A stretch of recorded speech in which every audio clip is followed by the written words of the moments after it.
ప్రభుత్వం చేసిన తప్పుని బీఆర్ఎల్ ఐక్యత, బీఆర్ఎల్ ఐక్యత, డిపార్ట్మెంట్లో పడ్డ బీఆర్ఎల్ అందరినీ సర్దుబాటు చేయాలండి.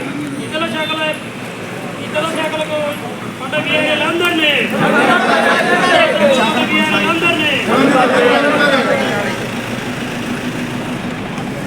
పూర్వ బీఆర్ఎల్ మిత్రులందరికీ చేసిన పెద్దలు మొదటి నుంచి మన జేఏసీని పూర్వం నుంచి ముందుకు నడుపుతున్న మన ఒంగూరు రావుకి ప్రత్యేకంగా బీఆర్ఎల్ తరఫున నేను ధన్యవాదాలు తెలియజేస్తున్నాను. ఎందుకంటే మా తాతల తరఫున నుంచి బీఆర్ఏ గ్రామాలలో సేవలు చేస్తున్నాం. గతంలో 50 సంవత్సరాల నుంచి గ్రామాలలో బీఆర్ఏగా పనిచేసుకుంటా మా తండ్రులు ₹1 జీతం కాంచి గ్రామంలోనే సేవ చేస్తున్నారు. కాబట్టి గత ప్రభుత్వం గుర్తించి వీళ్ళు ఎన్నో సంవత్సరాల నుంచి గ్రామంలో సేవ చేస్తున్నారు. కాబట్టి వీళ్ళు కోరుకుంటే, వీళ్ళ వారసులు కోరుకుంటే వాళ్ళ పిల్లలకు ఉద్యోగాలు ఇస్తామని గతంలో కేసీఆర్ ముఖ్యమంత్రి గారు నిండు అసెంబ్లీలో ప్రకటించడం జరిగింది. 50 సంవత్సరాల నుంచి పైబడిన వారసులకు ప్రతి ఒక్కరికి వాళ్ళ వారసులకు పిల్లలకు ఉద్యోగాలు ఇస్తామని గత ప్రభుత్వం మాటిచ్చింది.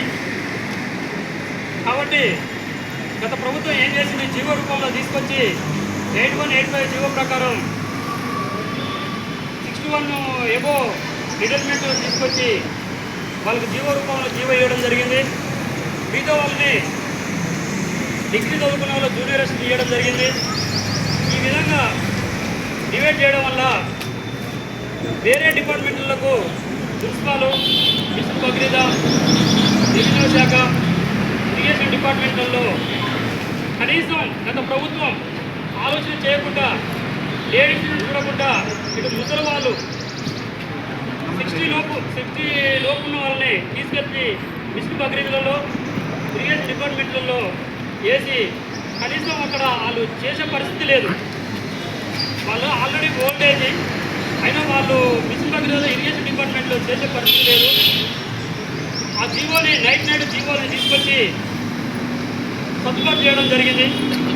కాబట్టి గత ప్రభుత్వం చేసిన తప్పుని ఇప్పుడు మన కాంగ్రెస్ ప్రభుత్వం, సీఎం ప్రభుత్వం దయచేసి ఆలోచన చేసి బీఆర్ఏల సమస్యల మీద ఆలోచన చేసి మళ్ళీ పూర్వ బీఆర్ఏని తీసుకొచ్చి వాళ్ళ సమస్యలు పరిష్కరించాలని చెప్పి నేను ఇప్పుడున్న ప్రభుత్వాన్ని కోరుతున్నాను.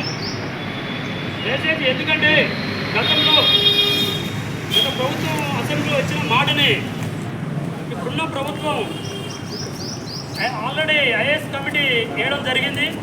ఆ కమిటీలో మీ సమస్యలు మొత్తం పరిష్కరిస్తామని చెప్పి ఇప్పటికి 10 నెలలైనా, ప్రభుత్వం ఏర్పడి 10 నెలలైనా ఇప్పటివరకు పరిష్కరించడం జరగలేదు. కాబట్టి ఇప్పటికే ఇలాంటి జీతం తీసుకోకుండా, ఐడీలు తీసుకోకుండా గత ప్రభుత్వం ఇచ్చిన జీవో ప్రకారం 800 మంది రిటైర్మెంట్ కావడం జరిగింది. కాబట్టి కుటుంబాలు అన్నీ రోడ్డున పడుతున్నాయి. మాకు ఎలాంటి జీవన ఉపాధి లేదు, కనీసం మాకు రిటైర్మెంట్ అయినందుకు బెనిఫిట్ కూడా లేదు.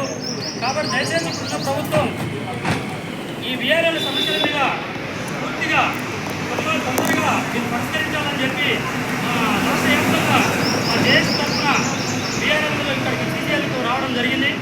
కాబట్టి దయచేసి ఇప్పుడున్న ప్రభుత్వాన్ని మేమందరం వేడుకుంటున్నాం, దీన్ని త్వరలో పరిష్కరించాలని చెప్పి నేను ఎక్స్ప్లెయిన్ చేస్తున్నాను.